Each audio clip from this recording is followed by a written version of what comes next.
салом мухлисони ҳамешагии футбол. навори мо бо дастгирии 1xbet омода шудааст. 1xbet сарпарасти эҳсосоти варзишӣ. дар ин ҷо метавонед ҳамаи намуди варзишро пайгир бошед. дар 1xbet пайвастшавӣ осон буда коэффициентҳои баланд ба шумо пешкаш мешавад. ҳамчунин ба силкаи дар комментария буда даромада то $100 ҳамчун бонус соҳиб шавед. ба ҳама муваффақият.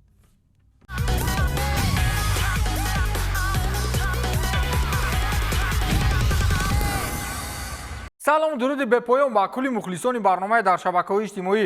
Фирдавси хурсанд топ хабарҳои варзиширо мегӯяд. оғоз мекунем.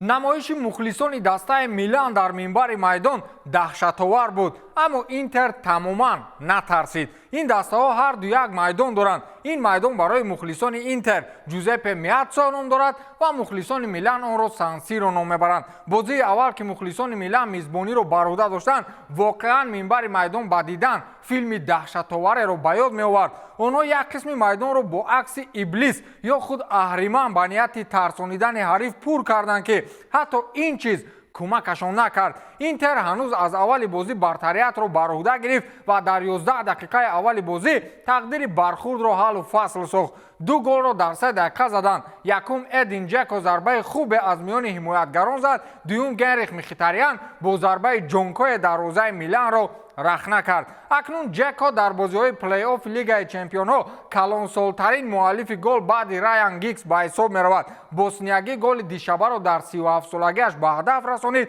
ва соли 2011 Раян Гиггс низ футболбози собиқи Манчестер Юнайтед дар 37-солагӣ ба ҳадаф расонида буд, аммо ӯ ҳамон вақт аз Ҷеко 3 моҳ калонтар аст. акнун ба Мхитарян бармегардем. армянӣ ҳоли ҳозир даврони 34-солагии худро пушти сар мекунад. дар ҳолати хуби варзишӣ қарор дорад ва ин мавсим имкон дорад ки беҳтарин ҷоизаҳои мусобиқаҳои аврупоиро ба номи худ муҳр занад. Интер аллакай сеюм бор аст ки пайҳам дастаи Миланро шикаст медиҳад. дар оғози мавсим Интер аз Милан шикаст хӯрда буд, вале баъдан тақдири шӯри миланиҳо муқобили дастаи Интер сар шуд ва ҳамин тавр дигар дар 3 бозии дигар шикаст хӯрданд. дар суперҷоми Италия бо ҳисоби 3-0, дар бозии дуюми серияи А 1-0 ва акнун дар бозии аввали нимниҳоии Лигаи Чемпионҳо 2-0. дар ин баробар хатти дифои дастаи Интер ҳайронкунанда аст. дар 11 бозии охир аллакай дар 7-ум бозӣ аст ки тамоман гол сар намедиҳанд. дар таърихи бошгоҳдорӣ ин даста ягон маротиба на дар Лигаи Чемпионҳо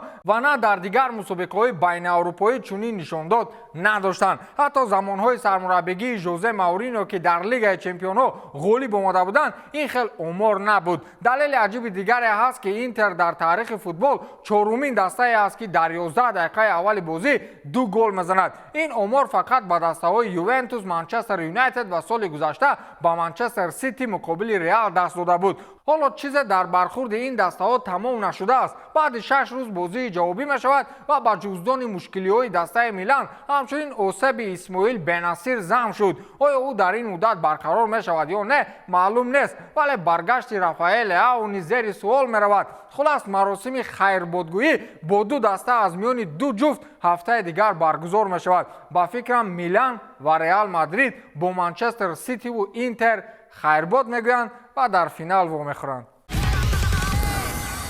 ана бозии Реал ва Манчестер Сити драмаи воқеӣ буд. ҳамагон аз ширкатҳои букмекерӣ то коршиносони футболу мутахассисон бартариятро бар Манчестер Сити медоданд ва ҳатто интизор буданд ки бо ҳисоби бузург торумор мекунанд. дар қисмати аввал аз рӯи оморҳо Сити Реал Мадридро идора мекард ва ҳатто то голи Винисиус 6 зарба ҷониби дарвоза равон карда буд ки Реал ҳатто 1 зарба ҳам назада буд, аммо билохира дар охирҳои қисми якум ба дарвозаи худаш гол сар дод. ин мисле ки як нақшаи хеле айёронаи дастаи шоҳона буд. дар дақиқаи 35-уми дидор Камавингаи нақшаи дифоъкори канори чапи майдонро бозикунанда тӯбро бо худ гирифту футболбозони чолоку ба қавле воимаи Ситиро он гуна гузариш кард ки худашон ҳайрон монданд. бозигузории ӯ тариқи Модрич оғоз гардиду баъдан тӯбро ба Винисиус равон кард. шумо медонед ки вақте тӯб дар пеши пои Винисиус аст, дигар барои ӯ фарқ надорад ки аз пешаш Ҳоланд мебарояд ё Гвардиола.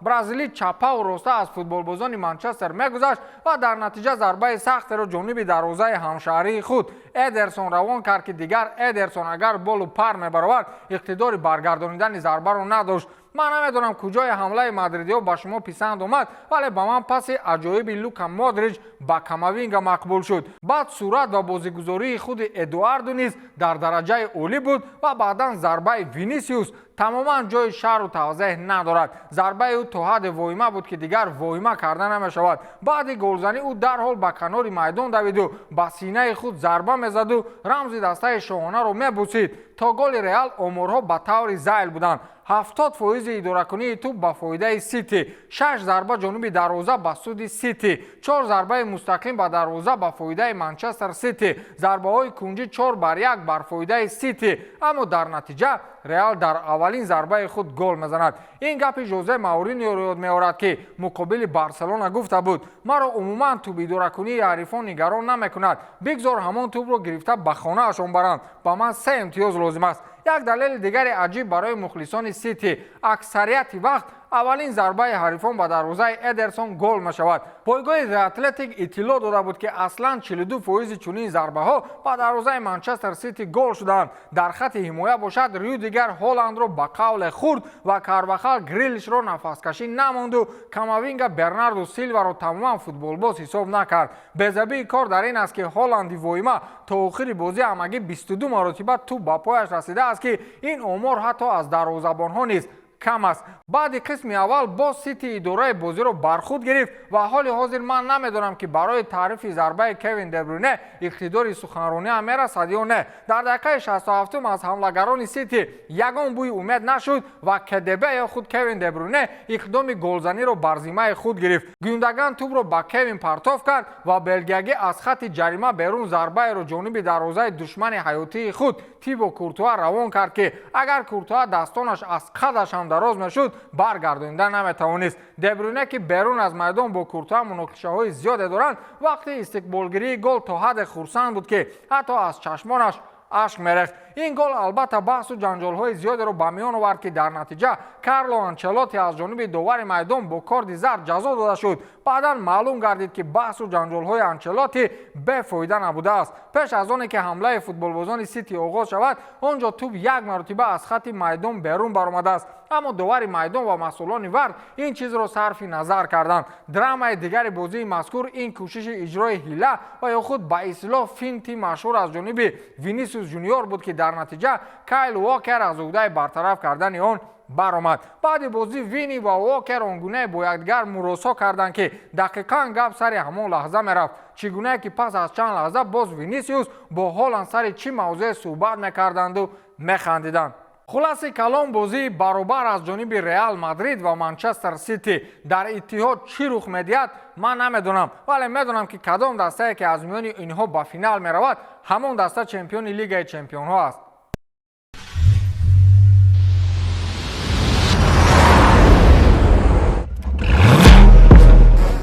لوتوی ملی این از صحیفه نوی ما با همین عنوان که بازی های بردناک را در تکیه با قیمتترین توفه ها برام میموند. اینجا از اتومبیل و مال های کهنه تماما کار نمیگیرند. هر چیز به بازی گذاشته می شود قریب که استفاده نشده است و شما اولین صاحبان توفه های مذکور خواهید بود. حال حاضر گپ سر بیش از 10 ماشین های قیمت بها می رود که باید روز 28 می صاحبان خود را پیدا کنند. لند کروزر 300، لکسوس 570، BMW X6، BMW X5 و چند عدد لکسوس 350 که صاحبان خود را انتظار هستند. نرخ چیپتا همگی 350 سومون است.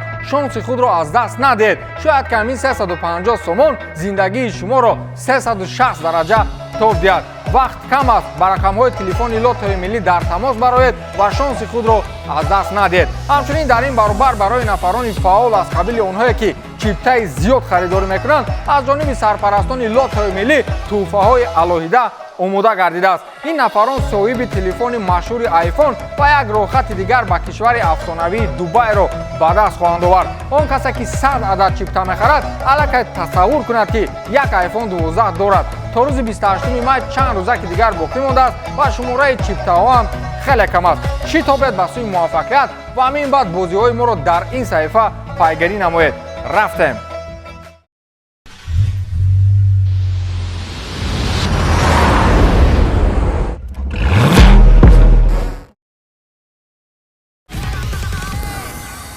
با همین تمام تا دیدار نوبتی خیر.